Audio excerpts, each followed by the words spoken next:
Hallelujah, hallelujah. गलतीकरस पत्र 6 वचन 8. जो आपल्या देहास्वभावासाठी पेरतो त्याला देहस्वभावापासून नाशाचे पीक मिळेल, आणि जो आत्म्यासाठी पेरतो त्याला आत्म्यापासून सार्वकालिक जीवन हे पीक मिळेल. Hallelujah, hallelujah, hallelujah. वचन काही संधी पहा. जो देह स्वभावासाठी पेरतो त्याला देह स्वभावापासून नाशाचं पीक मिळेल, परंतु जो आत्म्यासाठी पेरतो त्याला आत्म्यापासून सार्वकालिक जीवन हे पीक मिळेल. वचन काय सांगत आहे पहा. संत कोण म्हणतो, जो देह स्वभावासाठी पेरतो म्हणजे फक्त दैहिक गोष्टीचाच विचार करतो, तो मनुष्य नाशासाठी पीक पेरत असतो. म्हणजे त्याला नाशाचे पीक अर्थात अधोलोक किंवा गंधक अग्नीचे सरोवर हे त्याला प्राप्त होईल. परंतु जो आत्म्यासाठी पेरतो त्याला आत्म्यापासून सार्वकालिक जीवन हे पीक म्हणजे स्वर्ग अनंतकालिक जीवन हे त्याला मिळेल. आता पहा, माणसाच्या जीवनामध्ये माणसाचं लक्ष आत्म्याकडे की देहाकडे? अगदी पाहिलं तर मनुष्य दैहिक गोष्टीमध्ये पूर्णरीतीने गुंतून गेलेला आहे. फक्त देहाचाच तो विचार करतो, दैहिक गोष्टीच्याच मागे आज मनुष्य लागलेले आहे. पण बायबल या संबंधाने आपल्याला काय शिकवते त्या गोष्टीकडे आपण वळू की देहाच्या गोष्टी मात्र नाशकारक आहेत. त्याद्वारे ना आपला उद्धार होणार ना आपले तारण होणार. दैहिक गोष्टी पापाकडे, वासनेकडे आणि मोहाकडे नेणाऱ्या गोष्टी आहेत, ज्याद्वारे आपण गंधक अग्नीच्या सरोवरात अधोलोकात जाण्यासाठी स्वतःची तयारी करणार. या देह वासनेच्या द्वारे, दैहिक गोष्टीच्या द्वारे.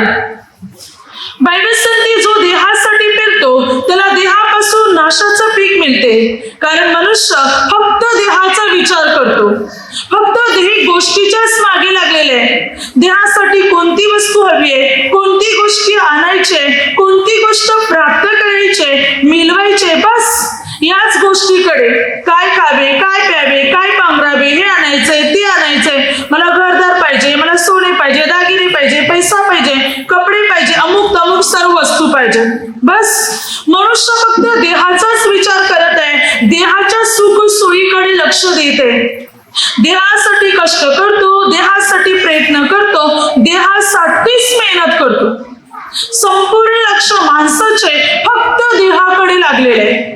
देही गोष्टी कशा पूर्ण होतील, कशा मिळवता येतील, बस यासाठी मला हे हवंय, ते हवंय, मला जे वाटते देहाला कशाने सुख मिळेल, कशाने बरं वाटेल, त्या वस्तू मिळवण्याचा मनुष्य आज प्रयत्न करत आहे. पण आध्यात्मिक गोष्टीसाठी मनुष्य काहीच करत नाही, फक्त देहाच्या मागे लागलेले आहे. पण बायबल काय सांगते की जो देहासाठी पेरतो त्याला नाशाचं पीक मिळेल, अधोलोकामध्ये मात्र तो जाईल. जो देहाचाच विचार करतो, दैहिक गोष्टीच्याच मागे लागलेला आहे, त्याची ना उन्नती होणार ना प्रगती होणार, कारण तो देहामागे लागलेले. योहान 6:63 वचनात प्रभू येशूने म्हटलं, देहापासून काहीच लाभ नाही, आत्म्यापासून लाभ आहे. मी जी वचने तुम्हाला सांगितली ती आत्मा आणि जीवन अशी ती आहे. प्रभू येशू स्वतः म्हणत आहे, देहापासून काही लाभ नाही, देहापासून, शरीरापासून काही लाभ नाही. तुम्ही फक्त देहाचा विचार करता आणि देहाच्याच गरजा पूर्ण करण्याचा प्रयत्न करता, पण तुमचं लक्ष आत्म्याकडे लागलेलं नाही, फक्त देह गोष्टीकडे. योहान 3:6 देहापासून जन्मलेले देह आहे आणि आत्म्यापासून जन्मलेले आत्मा आहे. जे देहापासून जन्मलेले देह म्हणजे फक्त देहाचा विचार, देह गोष्टीच्या मागे लागले, ते फक्त देहच आहे. ते आध्यात्मिक बनू शकत नाही, ते आत्मा बनू शकत नाही, आणि आध्यात्मिक आत्मा बनले नाही तर तो स्वर्गात जाणार नाही. पण आत्म्यापासून जन्मलेले आत्मा आहे, ज्याने आपले नवीकरण केलेले आहे, जे आत्म्यात चालत आहे ते आत्मा आहेत, आणि आत्मा स्वर्गात जातो आणि ते स्वर्गीय राज्यात प्रवेश करते. आज मनुष्याचं लक्ष देही गोष्टीकडे लागलेले आहे, फक्त देहाचाच मनुष्य विचार करत आहे, आणि म्हणूनच मात्र आज देवापासून मनुष्य दुरावत चाललेला आहे. देहामुळे, देहिक वासनेमुळे, देहिक गोष्टीमुळे. वचन सांगते योहानाच्या पहिल्या पत्र 2:15 17 जगावर आणि जगाच्या कोणत्याही गोष्टीवर प्रीती करू नका, कारण जगामध्ये जे काही ती देहाची वासना, डोल्याची पुष्टारकी आणि संसाराविषयी पुष्टारकी हे आहे. आणि वचन सांगते जो देवावर जगावर प्रेम करतो त्याच्यासाठी पित्याचं प्रेम नाही, देवाचं प्रेम त्याच्यावर मिळत नाही. जग आणि त्याची वासना नष्ट होते, परंतु देव पित्याच्या इच्छेप्रमाणे जीवन जगणारा सर्व काळ जिवंत राहील. बायबल सांगते जगामध्ये देह वासना पाप भरलेले आहे, मोह माया भरलेली आहे आणि मनुष्य त्याच्याच तर मागे लागलेले आहे, देही गोष्टीच्या मागे. जे पाप आहे, जे वाईट आहे त्याच्या मागे मनुष्य आज लागलेले आहे, ज्यापासून काही फायदा नाही. गलतीकरण पत्रामध्ये 5:16-21 देह वासना आत्म्या विरुद्ध आहे. काय सांगते वचन?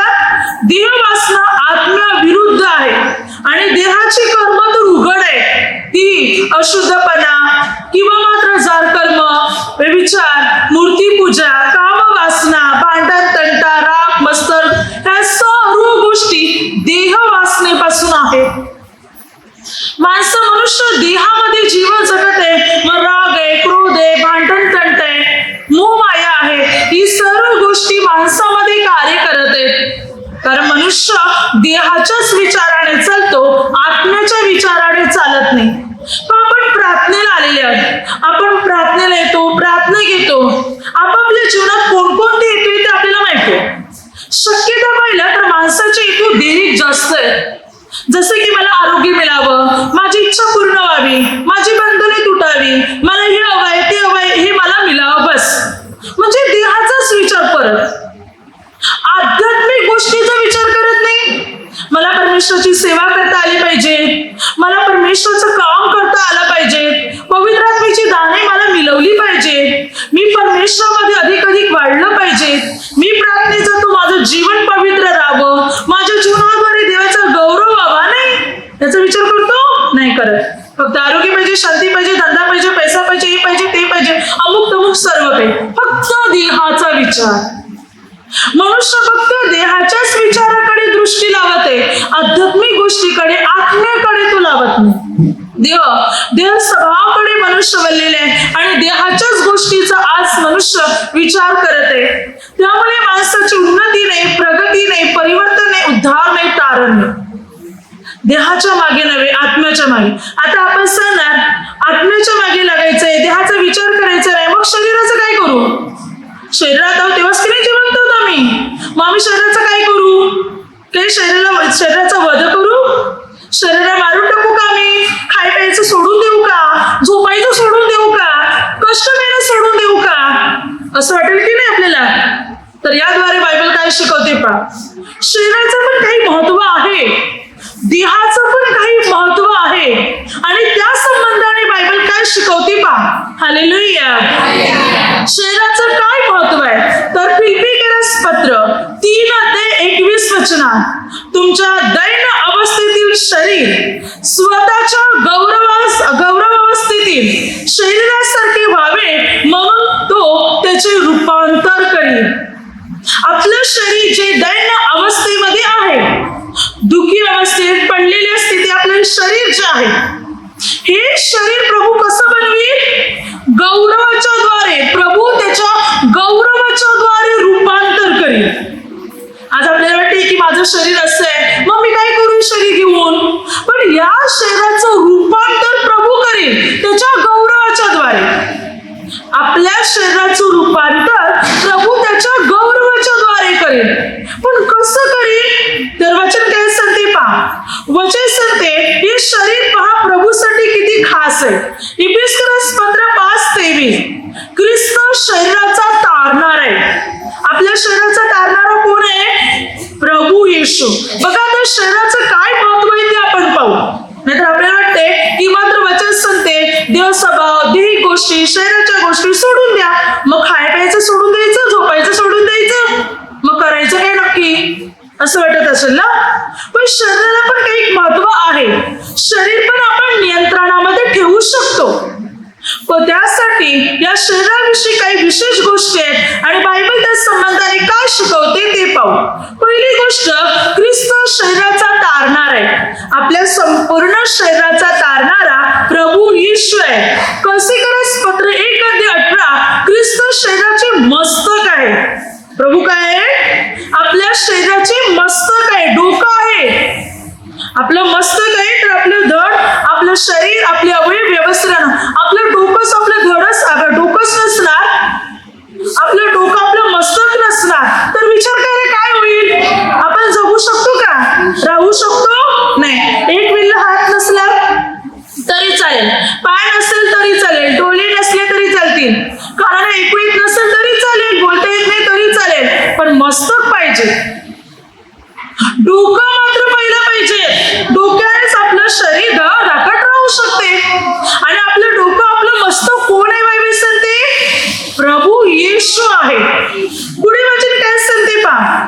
वचन सांगते की मात्र त्याच्यामध्ये कोरिन्थिकरास पहिल्या पत्रामध्ये, कोरिन्थिकरास पहिले पत्र 12:27 वचना पुढे वचन सांगते, तुम्ही ख्रिस्ताचे शरीर असून वैयक्तिकरित्या त्याचे अवयव आहात. आपण ख्रिस्ताचे काय आहोत? शरीर आहोत आणि वैयक्तिकरित्या आपण त्याचे अवयव आहोत. ख्रिस्ताचे शरीर असून आपण वैयक्तिकरित्या आपण ख्रिस्ताचे अवयव आहोत. पुढे वचन सांगते की मात्र कोरिन्थिकरास पहिल्या पत्रात 6:19-20, तुमचे शरीर तुम्हामध्ये वसणारा जो देवाचा पवित्र आत्म्याचे मंदिर आहात, त्यामुळे तुम्ही आपल्या शरीराने देवाचा गौरव करा. आपलं शरीर पवित्र आत्म्याचं मंदिर आहे. म्हणून वचन सांगते तुम्ही आपल्या शरीराने देवाचा गौरव करा. शरीराने चांगलं काम करा, कारण देवाचे मंदिर आहे आपलं शरीर. रोमकरास पत्र 12:4, आपण पुष्कळ जण असून ख्रिस्तामध्ये एक शरीर आहोत. आपण सर्वजण असून ख्रिस्ताच्या शरीराला, ख्रिस्ताला जोडलेले अवयव आहोत. मत्ती 6:22-23, डोला शरीराचा दिवा आहे आणि डोला तुला पापास प्रवृत्त करत असेल तर तो उपटून फेकून दे. तुझ्या संपूर्ण शरीराचा नाश तू का करीतोस? डोला काढून टाक, नाही तर तुझं संपूर्ण शरीर अधोलोकात जाईल. आणि वचन सांगते की मात्र डोला शरीराचा दिवा आहे आणि तुझा डोले पवित्र असणार तर तुझे संपूर्ण शरीर प्रकाशमय असणार.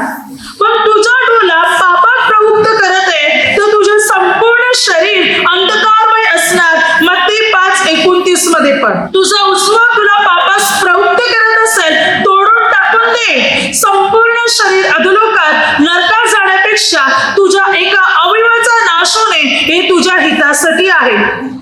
आता इकडे संपूर्ण शरीर नरकात पडू नये, अधोलोकात पडू नये. म्हणून बायबल इकडे काय शिकवते? तुझ्यामध्ये जे पाप आहे, जे अवयवाद्वारे पाप होते, तुझ्यामध्ये जी मोह आहे ती वासरे ती पहिला काढून टाक, म्हणजे तुझं शरीर सुरक्षित राहील. तुझं शरीर अधोलोकात पडणार नाही. तुझं शरीर ख्रिस्ताचं मंदिर आहे. तुझं शरीर पवित्र आत्म्याचं मंदिर आहे. कारण आपलं शरीर ख्रिस्ताचे शरीर असून ख्रिस्ताचे अवयव आहे. ते अधोलोकात पडता कामा नये म्हणून बायबल सांगते. वचन सांगते लेवी 19:28 वचना, आपलं अंग, आपलं शरीर किती महत्वाचं आहे. म्हणून परमेश्वर पित्याने दिलेले नियम, तुम्ही आपल्या शरीरावर वार करून घेऊ नका आणि आपलं अंग गोंधळून घेऊ नका. शरीर आपण सांगतो ना की देह स्वभाव आहे, शारीरिक गोष्टी आहे, पण शरीर पण महत्वाचं आहे. पण ते का महत्वाचं आहे आणि त्याचा उपयोग कसा केला पाहिजे हे बायबल शिकवते. की शरीर मात्र, आपलं शरीर जे आहे ख्रिस्ताचं शरीर आहे. आपल्या शरीराचं मस्तक ख्रिस्त आहे. आपलं संपूर्ण शरीर अधोलोकात जाता कामा नये. आपलं शरीर प्रभूचं मंदिर आहे. आपलं शरीर प्रभूचे अवयव आहे आणि म्हणून शरीर ही खास आहे. तर बायबल सांगते तुम्ही शरीरावर वार करू नका, स्वतःच्या शरीराला जखमा करू नका, इजा करू नका. अनेक लोक स्वतःच्या शरीराला जखमा करतात. पुढे वचन काय सांगते? अंग गोंधळून घेऊ नका. हे ख्रिस्ताचं शरीर आहे. या ख्रिस्तावर कसलं नक्षीकाम करू नका. हे देवाचं शरीर आहे. अनेक लोक आपल्या हातावर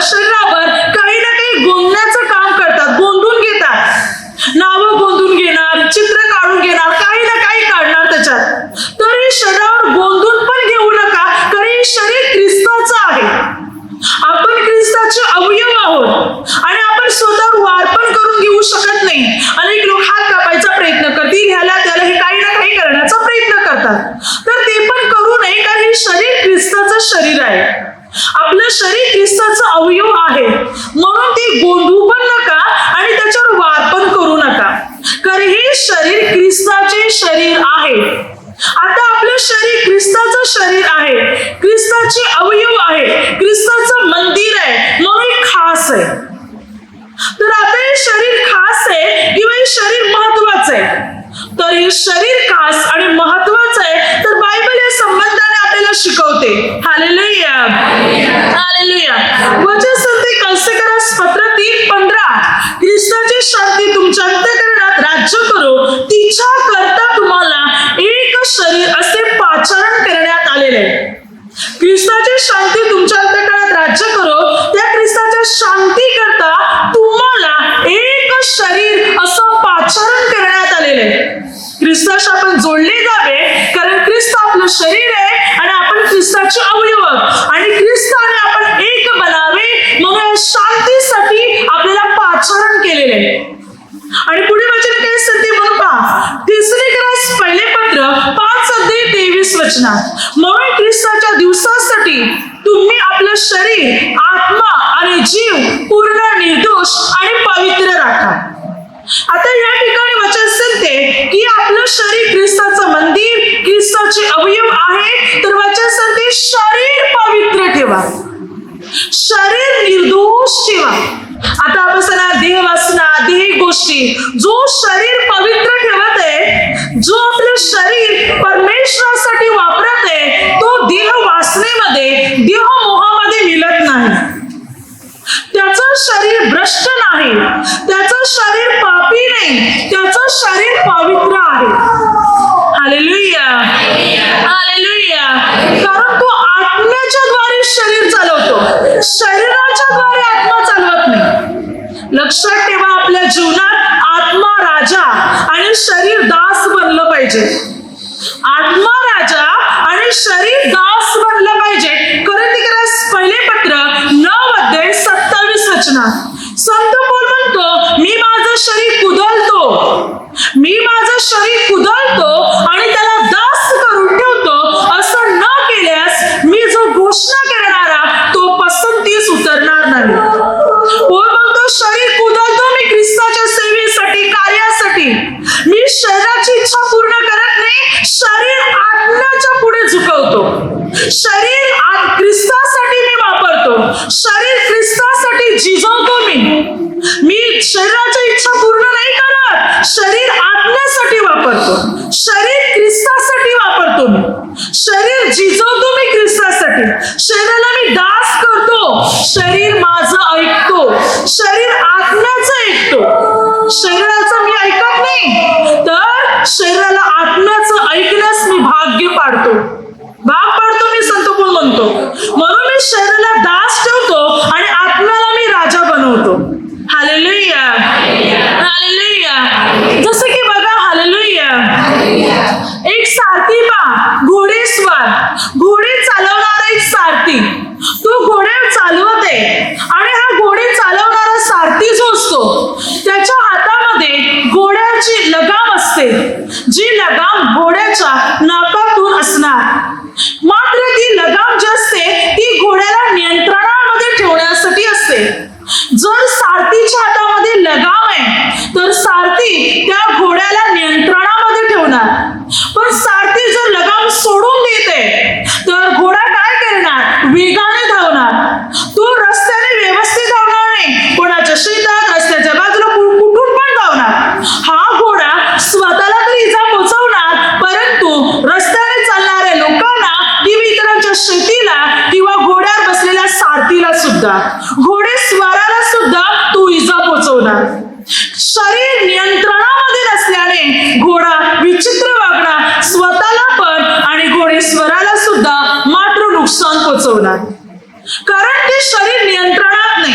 आपलं शरीर जर नियंत्रणात असेल, आपल्या शरीराची लगाम आत्म्याच्या हातात असेल, तर शरीर नियंत्रणात राहील, आत्म्याच्या दिशेने योग्य ते चालेल. हे शरीर स्वतःला पण सुरक्षित ठेवी आणि आत्म्याला सुद्धा आणि अनेकांना सुद्धा सुरक्षित ठेवी. म्हणून शरीर नियंत्रणामध्ये असणं फार महत्वाचं आहे आणि मनुष्य ठेवू शकतो. बायबल काय सांगते पहा, याकोबाच्या पत्रामध्ये अनेक लोक म्हणतात इच्छा आम्ही नियंत्रणात ठेवू शकत नाही, आमच्या सवयी सुटतच नाही, आम्ही प्रयत्न करतो पण होतच नाही, आमच्याने भांडण होतच आहे, दारू पिलीच जाते किंवा अशा चुकीच्या गोष्टी घडतच आहे, आमची इच्छा पण होतच नाही. पण बायबल काय सांगते पहा, याकोबाच्या पत्रामध्ये 3 अध्यायामध्ये 2 वचना, कारण आपण सगळे पुष्कळ चुका करीतो, कोणी जर बोलण्यात चुकत नाही तर तो मनुष्य पूर्ण होईल, तो सर्व शरीरी कह्यात ठेवण्यास समर्थ आहे. काय सांगते वचन? कोणी बोलण्यात चुकत नाही तर तो मनुष्य पूर्ण होईल, तो आपलं संपूर्ण शरीर कह्यात ठेवण्यास समर्थ आहे, ठेवू शकतो. तो मनुष्य आपलं शरीर नियंत्रणामध्ये ठेवू शकतो, ताबा ठेवू शकतो तो आपल्या देहावर. हालेलुया. जर तो परमेश्वराच्या इच्छेप्रमाणे चालला तो आपल्या देहावर ताबा ठेवू शकतो, तो परमेश्वराच्या वचनाप्रमाणे चालू शकतो. थेसलोनिकरास पहिले पत्र 4:4-5, देवाला न ओळखणाऱ्या परराष्ट्राप्रमाणे काम वासनेने नव्हे तर पवित्रतेने अब्रूने तुम्हातील प्रत्येकाने आपल्या देहावर ताबा कसा ठेवावा हे समजून घ्यावे. तुम्ही आपल्या देहावर ताबा ठेवू शकता. बायबल सांगते, वचन काय सांगते, पवित्रतेने आणि अब्रूने तुम्ही आपल्या देहावर ताबा ठेवा, नियंत्रणात ठेवू शकता तुम्ही तुमचं शरीर. पाप वासना, देह वासना, वाईट गोष्टी तुम्ही दूर करू शकता, म्हणजे आपण हे करू शकतो. परमेश्वराने ती शक्ती दिलेली आहे आपल्याला. आपण आपलं शरीर कह्यात नियंत्रणात ठेवू शकतो, जर आत्म्याला राजा बनवणार आणि देहाला दास करणार तर. म्हणून हे शरीर पवित्र ठेवणं गरजेचं आहे. शरीर जर पवित्र आहे, शरीर जर आत्म्याच्या अधीन आहे, परमेश्वराच्या अधीन आहे, तर शरीर निर्दोष आणि पवित्र राहणार, शरीर स्वच्छ जीवन जगू शकणार, परमेश्वराचे कायदे नियम पाळू शकणार आपलं शरीर. पुढे वचन काय सांगते पहा, वचन सांगते कोरिन्थीकरास पहिले पत्र 15:40 वचनात, तसे स्वर्गीय शरीरे व पार्थिव शरीरे आहेत, पण स्वर्गीयाचे तेज एक आणि पार्थिवाचे एक आहे. बघा वचन काय सांगते, स्वर्गीय शरीर आहे आणि पार्थिव पृथ्वीवरलं दैहिक शरीर पण आहे. आता इकडे स्वर्गीय शरीराचा उल्लेख करण्यात आलेला आहे आणि पृथ्वीवरल्या दैहिक शरीराचा पण उल्लेख करण्यात आलाय. आणि स्वर्गीय शरीराचा तेज एक आणि पार्थिव शरीराचा तेज एक, म्हणजे दोघांचं तेज निराळं, वेगवेगळे आहे.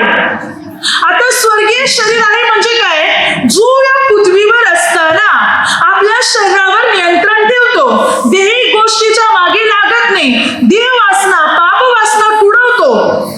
या पृथ्वीत असताना जो आपलं शरीर स्वच्छ आणि पवित्र ठेवतो, देवाच्या कार्यासाठी झिजवतो, कुदळतो, त्याला स्वर्गीय शरीर मिळणार. त्याच्यामध्ये स्वर्गीय शरीर तयार होणार आणि स्वर्गीय तेज त्याच्यामध्ये प्रगट होणार. Hallelujah, hallelujah. ती व्यक्ती स्वर्गीय राज्यात स्वर्गीय शरीराप्रमाणे राहणार, जर पृथ्वीवर त्याने आपलं शरीर स्वच्छ आणि पवित्र ठेवलं असणार तर, म्हणजे परमेश्वराच्या नियमात आणि आज्ञेत ठेवलं असेल तर. पुढे वचन सांगते कोरिन्थीकरास पहिल्या पत्रात 15:44 वचनात, प्राणमय शरीर असेल तर आध्यात्मिक शरीरही आहे. काय सांगते वचन, प्राणमय शरीर असेल तर आध्यात्मिक शरीर पण आहे. आध्यात्मिक शरीर आहे, हे प्राणमय शरीर, देहाचं शरीर आहे आपल्याकडे, ज्याच्यात प्राण आहे, आत्मा आहे, श्वास आहे ना. जर वचन काय सांगते, प्राणमय शरीर असेल तर आध्यात्मिक पण शरीर आहे. आणि त्यासाठी महत्वाचं वचन 15:45, प्राणमय शरीर प्रथम आणि मग आध्यात्मिक शरीर. प्रथम प्राणमय शरीर आणि मग नंतर आध्यात्मिक शरीर. तर आता प्रथम प्राणमय शरीर म्हणजे काय, मनुष्य या पृथ्वीमध्ये जन्म घेतो तेव्हा प्रथम त्याचा देह आईच्या उदरात वाढण्यासाठी त्याला आत्म्याची गरज असते. जेव्हा एक बाळ आईच्या उदरात तयार होत असते तेव्हा आत्मा आल्यावर त्या शरीराची वाढ होते. आत्मा आल्यानंतर देहाला आकार मिळतो, आत्मा आल्यानंतर देहाचे हात पाय अवयव तयार होतात आत्म्याच्या द्वारे. तर पृथ्वीमध्ये मनुष्य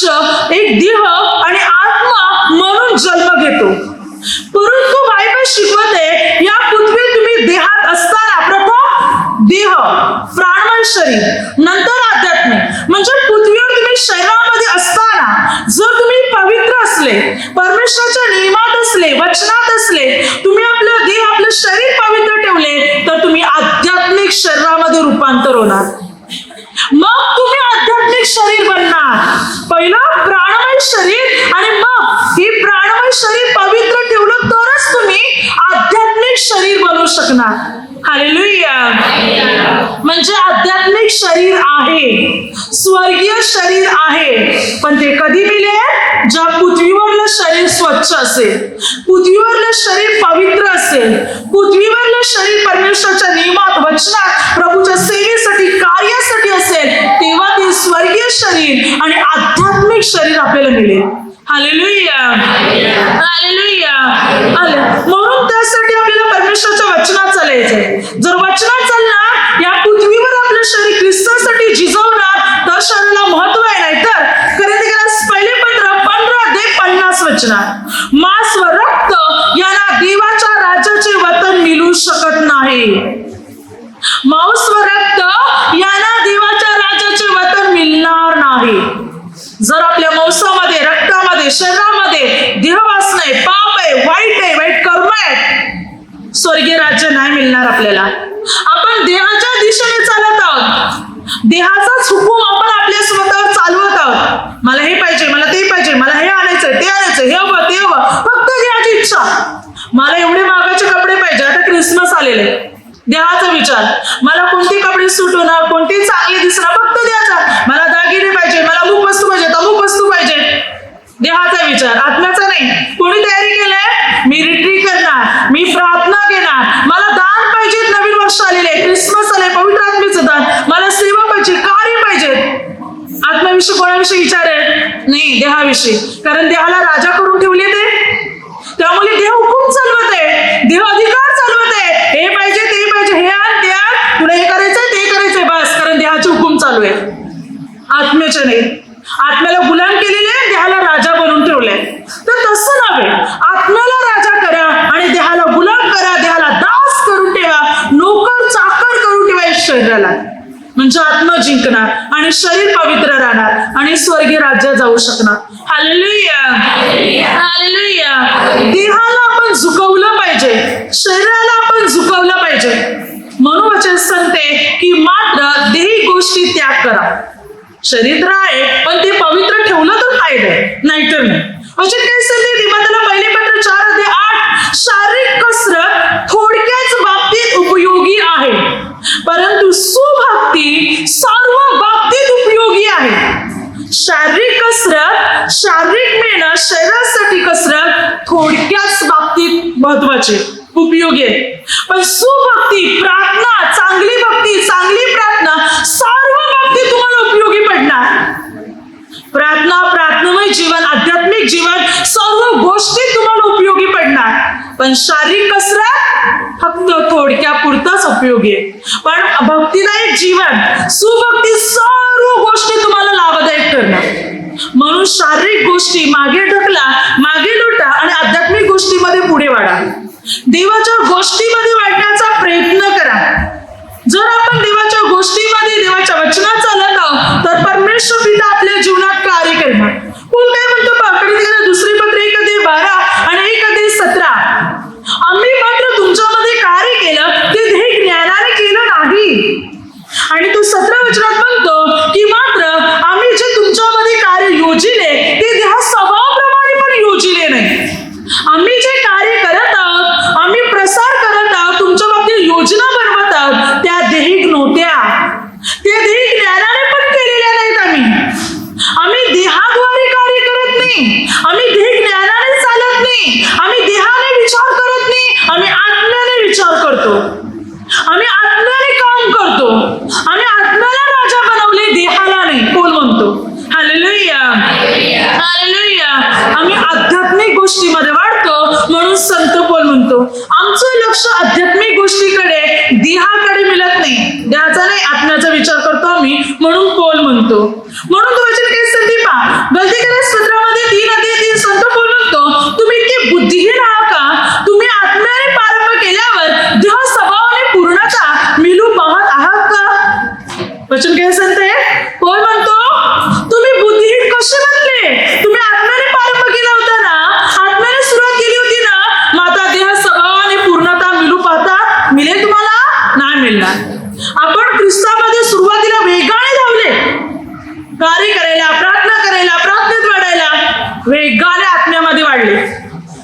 पण आता देह स्वभावाकडे वळालेले आहेत. देह स्वभावाने पूर्णता मिळून पाहते. देह स्वभावाने देहाच्या गोष्टी पूर्ण होण्याने, देहाच्या गोष्टी पूर्ण झाल्याने, इच्छा पूर्ण झाल्याने आपल्याला वाटते मला धंदा जास्त झाल्याने, पैसा मिळाल्याने, अमुक तमुक वस्तू मिळाल्याने हे आता ख्रिस्तामध्ये पूर्ण होईल. प्रभू मला तू पहिले ही वस्तू दे, अमुक वस्तू दे, ते दे, मग मी तुझी सेवा करेन. देह स्वभावाने पूर्णता मिळून पाहते. कोण म्हणतो बुद्धिहीन बनलेले, मूर्ख बनलेले तुम्ही. आत्म्याने सुरुवात केली तर आत्म्याने समाप्ती होईल, देह स्वभावाने नाही. देह स्वभावाने उलट तुम्ही ख्रिस्तापासून दुरावतील, तुम्ही ख्रिस्तापासून दूर होतील. म्हणून देही गोष्टीकडे तुम्ही वळू नका, देही गोष्टीच्या मागे तुम्ही लागू नका, आध्यात्मिक गोष्टीच्या कडे वळा. कोण म्हणतो हालेलुया. म्हणून रोमकरास पत्रामध्ये 8 अध्यायामध्ये वचन काय सांगते पहा, 5 ते 8 वचनापर्यंत वचन सांगते. कारण जे देह स्वभावाचे ते देही गोष्टीकडे चित्त लावतात आणि जे आध्यात्मिक मार्गानुसार आहेत ते आध्यात्मिक गोष्टीकडे चित्त लावतात. कारण देह स्वभावाचं चिंतन मरण, पण आत्म्याचं चिंतन हे जीवन आणि शांती आहे. कारण देह स्वभावाचे चिंतन हे देवाबरोबर वैर आहे, ते देवाच्या नियमशास्त्राच्या अधीन आहे आणि त्याला तसे होता येत नाही. काय सांगते बायबल? वचन सांगते देह स्वभावाचं चिंतन मरण आहे, मृत्यू आहे.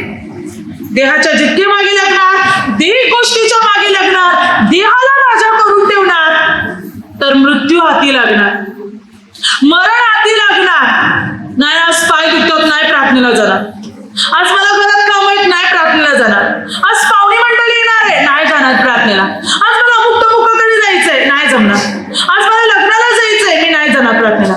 या कोणत्या गोष्टी देहिक आहेत, आध्यात्मिक नाहीत.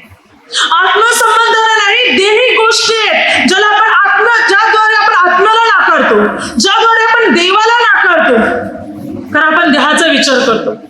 बायबल सांगते देह स्वभावाच्या द्वारे मृत्यू हाती लागणार, मरण हाती लागणार, अगदी अधोलोक हाती लागणार.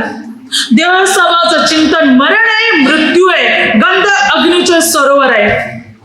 म्हणून देही गोष्टीच्या मागे लागू नका. ना त्याद्वारे लाभ, ना त्याद्वारे फायदा, ना त्याद्वारे उन्नती, ना त्याद्वारे प्रगती, तर विनाश आहे.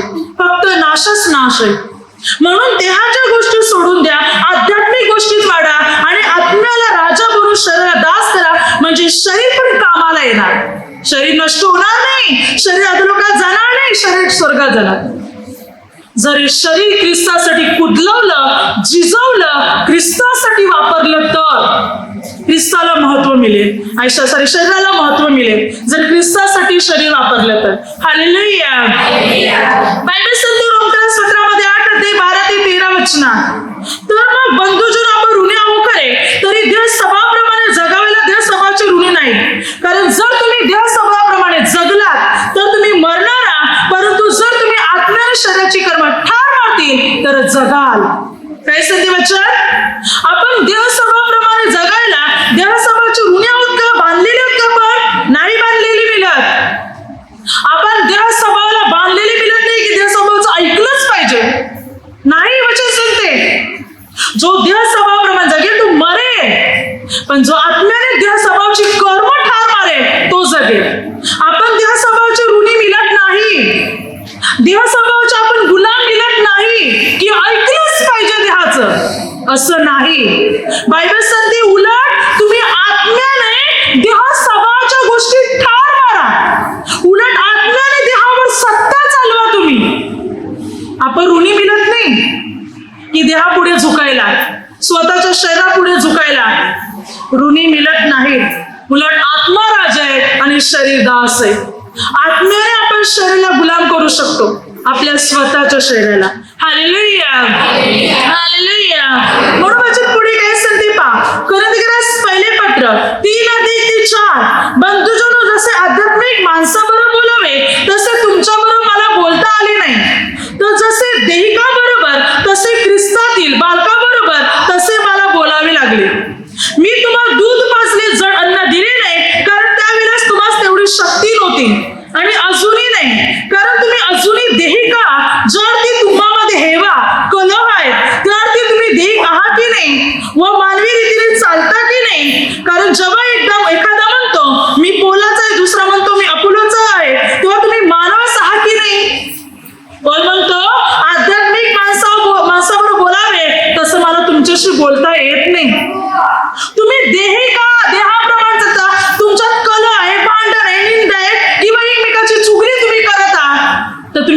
नास्तिक नाहीत, तुम्ही देही आहात.